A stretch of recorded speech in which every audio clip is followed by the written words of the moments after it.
मालेम की लेबाक चामग मरफू रोम corona virus कोविड-19 की लाइचत संदोरक्तुना अवाब फिवम अमा मायोक्नरिब असिगुमना इंडिया सु तपना तपना लैना असिना योसिलक्लिबसि थिंगननबा स्टेट 12 हयेंगदगी मार्च 31 फावबा लॉकडाउन तौरगनी हाइना लाउथोखरे। मणिपुर सु खुदुंग इनबा ओइना था असिगी कुनगा मरीदगी लॉकडाउन तौनबा लेंगाकना वारेप लौरबा याई। थाजब याबा मफमदगी फंगबा पाउना हाई कोविड-19 थेंगननबा लेंगाकना लौखतलिबा थबक थौरमसिंग हयेंग अयुक पुंग 10 ताबदा स्टेट कैबिनेट मिफम पांगथोक्तुना खनगदौरी। मिफम अदुदा मणिपुर लॉकडाउन तौगद्रा हाइबदु पुथोक्तुना खनगनी। मदुगी तुंगदा वारेप अमा लौबगा लोइनना लॉकडाउन तौबगी वारेप अदु पाउमीसिंगदा लाउथोक्लबा याई हाइरी।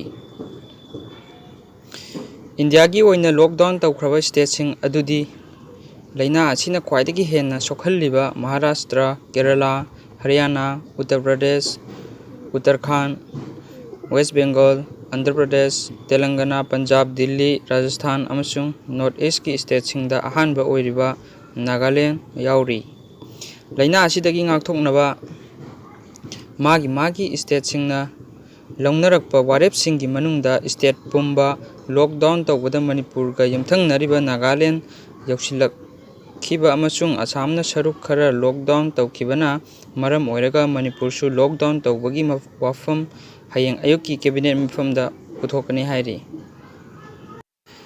अमरोमदा हुजिक चथरिबा पार्लियामेंट की बजेट मिफम असिसु हयेंगदगी सिनेदाइज एडजोन तौरबा याई। लोक सभा अमसुंग राज्य सभादा चही असिगी बजेट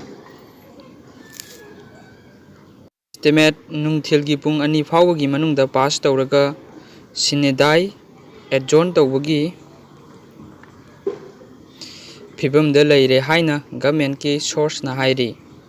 लेबासिगी कोनुंग ओइरिबा दिल्ली लॉकडाउन तौरगसु लेबासिगी मनुंगदा पाइरिबा डोमेस्टिक फ्लाइटसिंग महौसागुमना Indira Gandhi international airport New Delhi दगी पाइखिगनी। अतई स्टेटसिंगदगिसु महौसागुमना पाइरपा याहनखिगनी हाइना सिविल एविएशन की डायरेक्टर जनरलना लाउथोखरे।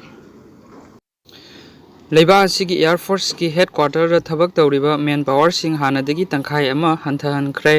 ngasi numitang phawgada leibak asida covid-19 na naba migi masing 393 yaukhre laina asina sikiba migi masing na punna 8 chukre।